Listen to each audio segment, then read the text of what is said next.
माता की, भारत माता की। जो उत्साही साथी हैं उनसे मेरी प्रार्थना है, अगर आप बैठेंगे तो अच्छा होगा। आपका ये उत्साह, आपका प्यार मेरी सर आंखों पर, कृपा करके बैठिए।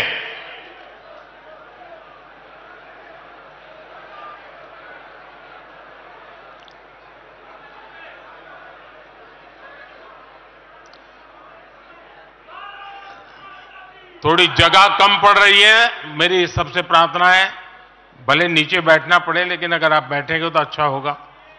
इधर से मेरे साथियों से आग्रह है,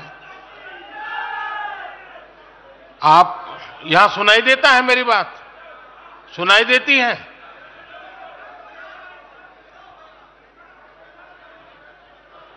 जरा प्रबंधक उस तरफ देखे भाई, जगह नहीं है तो कृपा करके आप कहीं पर भी नीचे बैठ जाइए।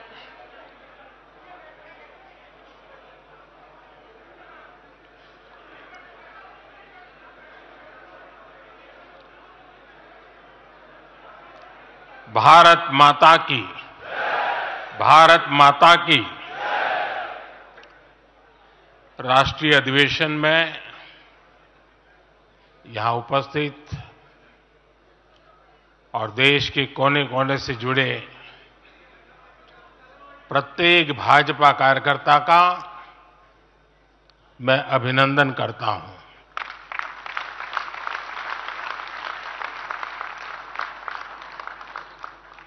भाजपा का कार्यकर्ता साल के हर दिन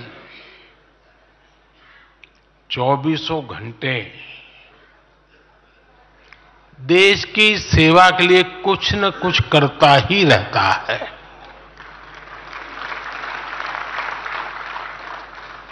लेकिन अब अगले 100 दिन नई ऊर्जा, नया उमंग, नया उत्साह, नया विश्वास, नए जोश के साथ काम करने का है। आज 18 फरवरी है और इस कालखंड में जो युवा 18 वर्ष के पड़ाव पर पहुंचे हैं वो देश की 18वीं लोकसभा का चुनाव करने वाले हैं।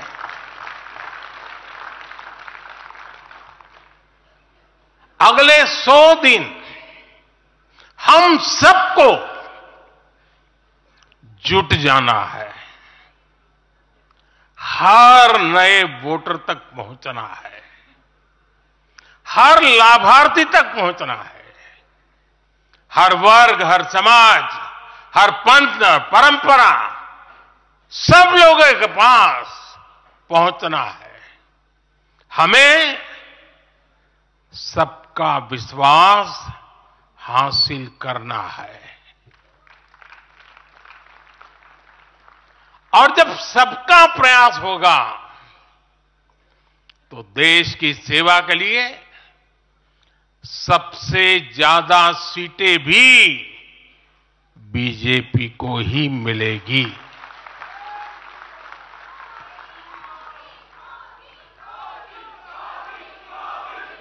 और आज कल मुझे पदाधिकारियों के साथ बैठने का अवसर मिला, कल दोपहर से आप सबके साथ बैठने का अवसर मिला। मैं नड्डा जी को और उनकी पूरी टीम को और आप सबको बधाई देता हूं। जब मैं पदाधिकारियों की बैठक में साल भर के काम का रिपोर्टिंग सुन रहा था, मैं सचमुच में इतना प्रभावित हुआ कि भाजपा के कार्यकर्ता सत्ता में रहने के बावजूद भी समाज के लिए इतना करते हैं। दिन रात दौड़ते हैं, संकटों के बीच भी करते हैं और सिर्फ भारत मां की जय के लिए करते हैं। ये 2 दिन भी जो चर्चा हुआ, विचार विमर्श हुआ है, देश के उज्जवल भविष्य के लिए हमारे संकल्प को दृढ़ करने वाली हर बातें हुई है। मैं इस भव्य आयोजन के लिए प्रेरक विषयों के लिए आप सबको भी, देश भर के कार्यकर्ताओं को भी नड्डा जी के माध्यम से सबका अभिनंदन करता हूं। साथियों, आज मैं समस्त देशवासियों की तरफ से संत शिरोमणि आचार्य श्री 108 पूज्य विद्यासागर जी महाराज को श्रद्धापूर्वक, आदरपूर्वक नमन करते हुए श्रद्धांजलि देता हूं। उनके संलेखन समाधिस्थ होने की सूचना मिलने के बाद उनके अनुयायी शोक में हैं, हम सभी शोक में हैं और मेरे लिए तो यह एक व्यक्तिगत क्षति जैसा है। वर्षों तक मुझे व्यक्तिगत रूप से अनेक बार उनसे मिलने का, उनके दर्शन करने का, उनके मार्गदर्शन प्राप्त करने का अवसर मिला है। कुछ ही महीने पहले ऐसा ही मन कर गया था, मेरे प्रवास कार्यक्रम को बदल करके बहुत सुबह सुबह मैं उनके पास पहुंच गया था। तब पता नहीं था कि मैं दोबारा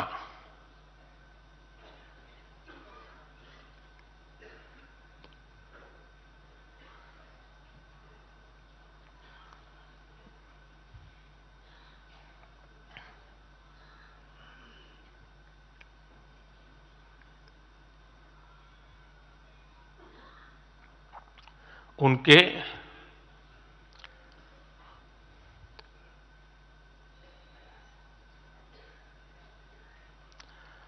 दर्शन नहीं कर पाऊंगा।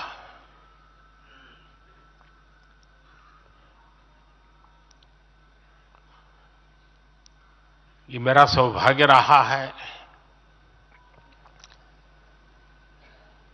कि पिछले 50 से भी ज्यादा वर्षों से मुझे देश के गणमान्य आध्यात्मिक मूर्तियों के निकट रहने का, उनके आशीर्वाद पाने का अवसर रहा है।